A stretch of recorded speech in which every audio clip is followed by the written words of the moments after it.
नमस्कार, good health कार्यक्रम में आप सभी का स्वागत है। मैं हूं निधि शर्मा। दर्शकों, प्रदूषण एक ऐसी समस्या है जो कई समस्याओं को जन्म देती है। दिनों दिन बढ़ते प्रदूषण के कारण आज घर घर में तरह तरह की बीमारियां पहुंच चुकी हैं। ऐसी ही एक बीमारी है अस्थमा यानी दमा। तो आज हम बात करेंगे चाइल्डहुड अस्थमा यानी बाल अस्थमा के बारे में। इस विषय पर चर्चा के लिए आज हमारे साथ मौजूद हैं डॉक्टर अशोक कुमार गुप्ता जी, जो कि एक्स HOD रहे हैं, डिपार्टमेंट के चाइल्ड स्पेशलिस्ट हैं। बहुत बहुत स्वागत है डॉक्टर साहब आपका हमारे इस खास कार्यक्रम में। लेकिन चर्चा में आगे बढ़ेंगे उससे पहले देखिए हमारी ये खास रिपोर्ट। अस्थमा यानी दमा ऐसी बीमारी है जो मनुष्य के फेफड़ों के किसी पदार्थ या मौसम के प्रति अति संवेदनशील होने के कारण होती है।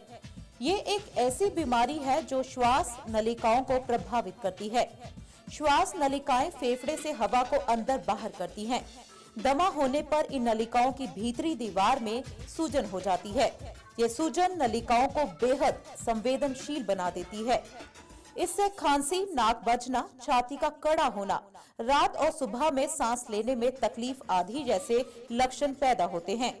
जल्दी जल्दी सांस लेना, सांस लेने में तकलीफ, खांसी के कारण नींद में रुकावट, सीने में कसाव या भारीपन, अक्सर सांस फूलना और पूरे शरीर में खिंचाव महसूस होने जैसे लक्षण अस्थमा का संकेत देते हैं।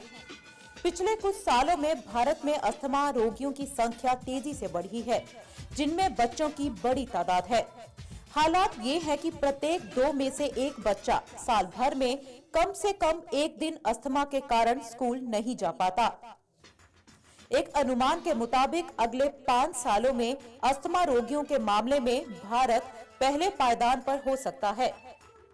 International union against tuberculosis and lung disease और बाल अस्थमा और एलर्जी द्वारा प्रकाशित ग्लोबल अस्थमा रिपोर्ट 2011 के अनुसार अस्थमा विश्व के 23.5 करोड़ लोगों को प्रभावित करता है और पिछले 30 वर्षों में विशेषकर निम्न और मध्यम आय वाले देशों में अस्थमा का बोझ लगातार बढ़ रहा है। विश्व स्वास्थ्य संगठन के अनुसार 2004 में पूरे भारतवर्ष में 57,000 लोग अस्थमा के कारण मृत हुए। अस्थमा श्वास संबंधी बीमारी है जो कि आमतौर पर महिलाओं, पुरुषों और बच्चों सभी को समान रूप से प्रभावित करती है। अस्थमा की बीमारी हर उम्र के लोगों को प्रभावित कर सकती है, लेकिन अधिकतर इसके विकास की शुरुआत बचपन के दौरान ही हो जाती है। लगभग 3/4 से अधिक 7 साल से कम उम्र के बच्चों में विकसित होने वाले अस्थमा के लक्षण 16 साल की उम्र तक खत्म हो जाते हैं। स्वास्थ्य विशेषज्ञों का मानना है कि अस्थमा को पूरे तरीके से ठीक नहीं किया जा सकता, लेकिन उपलब्ध दवाओं और उचित प्रबंधन की सहायता से इस पर नियंत्रण पाया जा सकता है। तो आपने ये रिपोर्ट देखी जिसे कुछ हद तक आप समझ पाए होंगे कि अस्थमा क्या है। तो बाकी की जानकारी, बाकी की चर्चा हम डॉक्टर साहब के साथ करेंगे। डॉक्टर अशोक, सबसे पहले चाइल्डहुड अस्थमा क्या है? अस्थमा तो अस्थमा ही है, और चाइल्डहुड अस्थमा का मतलब है कि जो अस्थमा की बीमारी वो बाल अवस्था में शुरू हो जाती है। अब अस्थमा क्या है? अस्थमा का मतलब है कि जिनको खांसी रहती है, सांस चढ़ता है। तो अस्थमा में होता क्या है, ये हवा की जो नाली हैं इनमें सोजिश हो जाती है। तो उसमें क्या है कि मरीज़ को, बच्चा हो या बड़ा हो, उसको प्रॉब्लम क्या होती है कि वो हवा जब वो अंदर ले लेता है तो वो बाहर नहीं निकलती है। तो उसकी जो है हवा अंदर जो है वो रुक जाती है और उसके फेफड़े में सोजिश हो फूल जाते हैं। तो पहले तो थोड़ी जब प्रॉब्लम होगी तो उसको थोड़ी थोड़ी खांसी होना शुरू हो जाती है। फिर दिन को खांसी, रात को खांसी, जब खांसी नहीं कंट्रोल होगी फिर सांस चढ़ना शुरू हो जाएगा। सीटियों की आवाज़, विस्लिंग साउंड, जैसे वीजिंग कहते हैं, ये जो है जो अलामतें हैं। अब कई बार ये देखा गया, कई बच्चे हैं उनको थोड़ा सा जुकाम हुआ तो थोड़ी सी खांसी हुई तो जुकाम तो ठीक हो गया, लेकिन खांसी ठीक ही नहीं हो रही। 10-12 दिन खांसी चली आ रही है, नहीं हुई तो सुबह नहीं हुई, शाम को हो गई, या रात को सोते हैं तो वो खांसी करते रहते हैं। तो ये कुछ अलामतें हैं जो कहा जाता है कि ये इसको अस्थमा की प्रॉब्लम है। इसमें कोई बुखार वगैरह उस समय नहीं होता बच्चे को, सिर्फ खांसी ही रहती है, और खांसी जब बढ़ती है तो फिर उसको सांस चढ़ना शुरू हो जाता है। अब ऐसे में जैसे खासतौर पे इन दिनों सर्दी का मौसम चल रहा है, तो अस्थमा जिन बच्चों को हो तो उनमें क्या क्या सिम्टम्स जैसे बढ़ जाते होंगे? जैसे अस्थमा है तो गर्मियों में और सर्दियों में क्या कुछ सिम्टम्स में डिफरेंस देखा जाता है?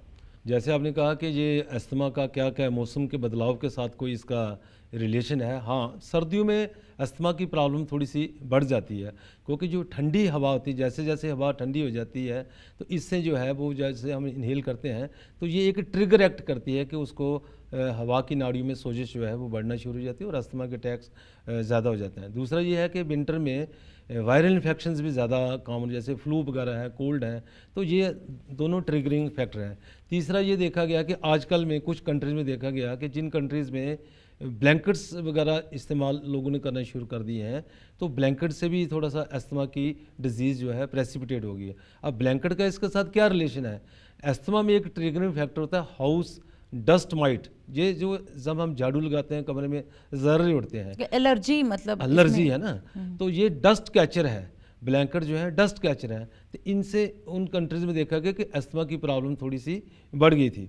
बाकी जिनको जेन्युइन अस्थमा है वो समर में भी हो जाता है। समर में जैसे एसी में बैठे हम तो टेम्परेचर वहाँ काफ़ी कूल था, हम सडन बाहर आते हैं गर्म हवा में या गर्म से सर्द में जाते हैं या बहुत चिल्ड पानी पीते हैं, आइसक्रीम वगैरह का प्रयोग करते हैं, तब भी अटैक प्रेसिपिटेट हो जाता है।